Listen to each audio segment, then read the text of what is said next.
YouTube modeling community, Mike here, Mike's Miniature Motors. Just want to do a post this morning, guys. I hadn't had a lot of bench time, but I want to just show you what I have done.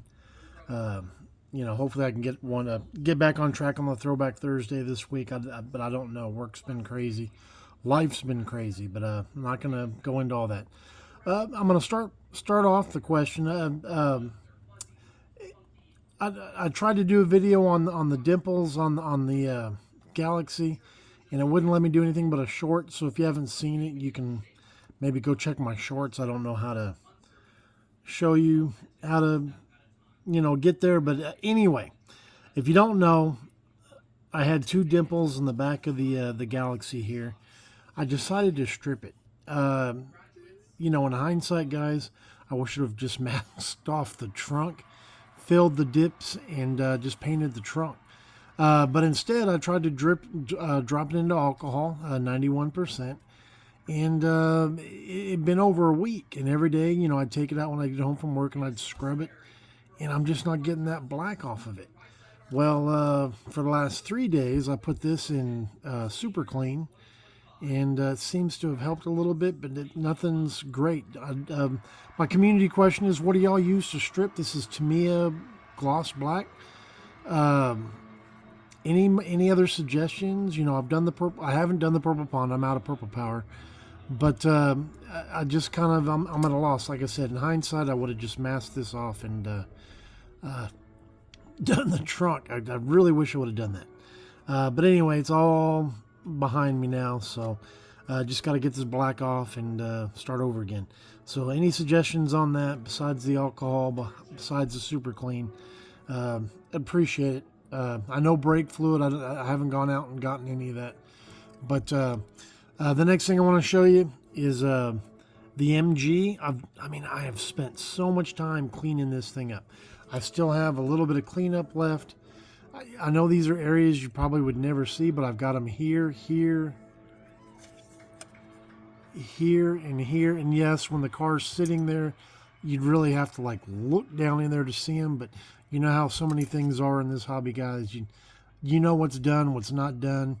But I'm almost ready for primer on this. I can't wait. And then I'll start on all the little bits.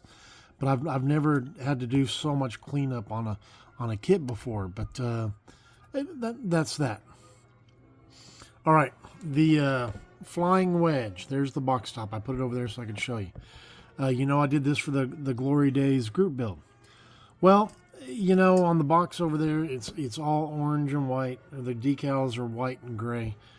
And I went and got to me it makes 3 different colors of orange. Okay? And I went and did the spoon test, wrote them down, and decided what I'm going to do. I'm going to use the 98 for the body. And then so on the engine and the frame, I've done these 2 colors. Where's my instructions? So here's the frame. I got it all glued together, cleaned up all the seams before I painted it. Got the rear end together, and I'm working on the engine. But I have another question about the engine. I got it wired up, orange, just staying with the theme, orange with white boots. And if you're wondering where I got the white boot material, this is from a phone, guys. I know some of you younger guys don't know what this is, but we used to have a plug our phones in on the wall, and it's got wires in there. And I thought there was a green one in there.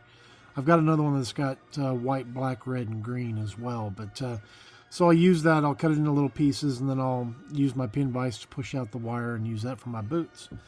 But my question, boy, and I should have been more prepared this morning, guys, is I'm trying to figure out, I'm going to go ahead and just run simple fuel lines, and I'm looking for my hemostat.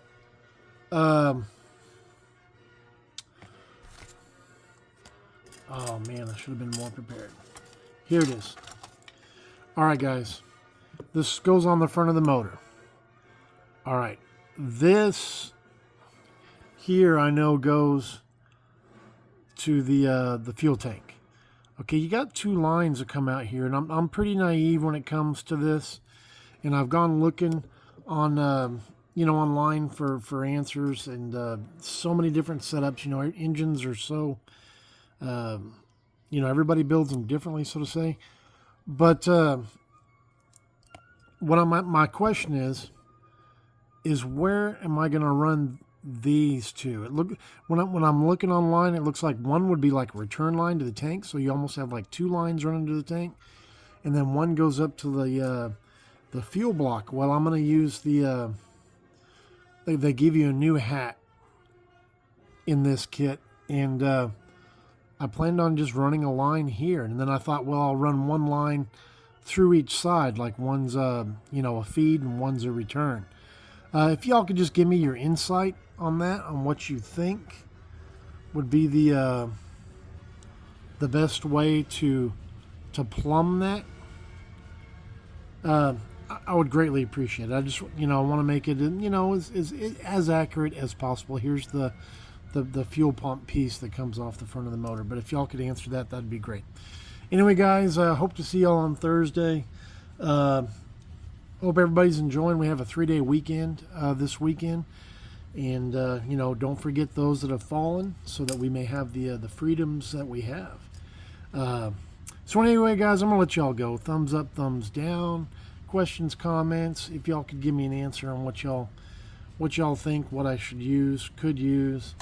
And then how to run the lines off of that to focus. Where those would go if putting them into this piece here on this hat would be good. One on one side, one on the other. Because I really don't know. Anyway, guys, it's been too long. Y'all have a great weekend, great Saturday. And one more thing, now that I'm looking at my computer, if you like this wedge. I was watching Glenn the other day, and he was talking about Spotlight running sales.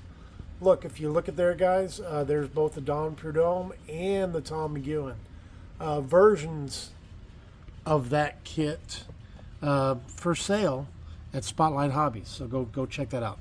All right, guys, we'll talk to y'all later. Take care. Thanks. God bless. Mike out.